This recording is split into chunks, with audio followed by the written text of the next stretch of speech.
There's a lot to be said for short mountains, but I'm only going to say a little of it. Hi, I'm Mikola. I used to live on the East Coast. Grew up in Yonkers, New York, went to school in Manhattan, had my early career in Pittsfield and Boston, Massachusetts, so I'm a little familiar with East Coast mountains. It's where I earned my badge. The mountains back there are only about a third the height of the Rockies, which gives them some very distinct advantages, chief of which is oxygen. Don't sell it short. When mountains get really high, air gets really thin, and when you're exerting yourself, it's oxygen you want in your blood. You do. You want plenty of it. Short mountains, yes, for the win. First mountain, Mason's Mountain, Maine. It's not even a mountain, more of a hill. It's barely taller than Goat Hill behind my house. So obscure, it's not even labeled on Google Maps or Apple Maps. I was there on June 20th, 1963, so I'm coming up to my 50th anniversary there, and take that, Doctor Who. Back then, of course, there was no Google Maps, but you couldn't even find Mason's Mountain on a paper road map either. Which leads me to these two questions. How did I find it? And why did I look?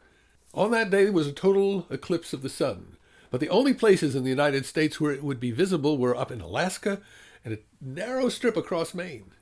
So some college friends and I decided we'd love to go up to see the eclipse. Let's drive up to Maine. My friend Walter took on the task of finding us a location to view it from. We wanted a quiet spot away from crowds. Walter buried himself in the university library with a stack of U.S. Geological Survey maps, and he came up with Mason's Mountain. But this place only shows up on the USGS maps. They're not on the road maps, not the paper maps. And this was before GPS, so how did we find it? Well, look, there's Route 1 running right past it, and that is on all the maps. So we just got as close as we could, and then we asked a local. Are we near Mason's Mountain? Yeah. Well, where is it? There. He pointed right across the road. Can we drive up? Yeah. But you won't drive down. Yeah, Mainers. So we parked the car and we walked up the hill and waited for the eclipse. Now, I've got to tell you something. If you happen to be alive during a total eclipse, it is really worth your while to just get to the path of totality. It is one of the spookiest things you will ever experience. If you've seen a partial eclipse of the sun, which are pretty common, you aren't even close. A total eclipse is like flipping a light switch. Suddenly it's nighttime. It is so freaky. I repeat, get yourself under the path of totality. Bri, put this on your list. Next big total eclipse in the U.S. will be 21st of August, 2017. Get ready. It's less than 5 years. Make plans. This is big. Because unlike the eclipse in 63, which just clipped a corner of Maine, this one's going to pass across the entire continent. I'll link you to a website devoted to it. Let me repeat. Getting near the path doesn't cut it. You want to be right in the path of totality. Australia, New Zealand, you get an eclipse in 2028. If you're in the UK, I'm sorry to say you have to wait till 2090.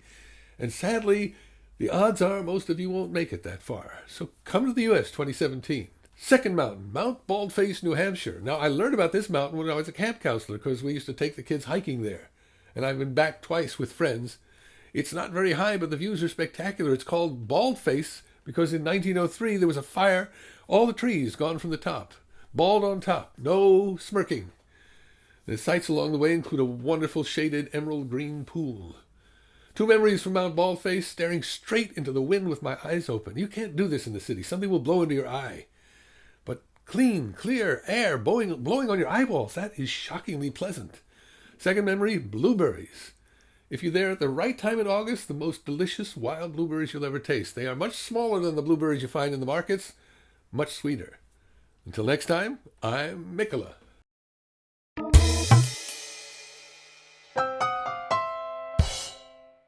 DVD extras. Okay, so there we are at the top of Mason's Mountain, waiting for the eclipse. Walter done good. We had it all to ourselves. Walter and Monica, me and Louise, we had a nice clearing at the top of the hill. No trees, clear view of the sky. But as the time approached, we heard a motor straining off in the distance. Someone was actually driving up Mason's Mountain. We're going to have company. And out of the woods comes a rickety pickup truck, wooden sides, and a great Maine farm family comes tumbling out. Ma, Pa, and 8 kids. I guess you're just not meant to have the sun all to yourselves. Today's shirt, VidCon from 2 years ago. I'm going. Are you? Come on and say hi.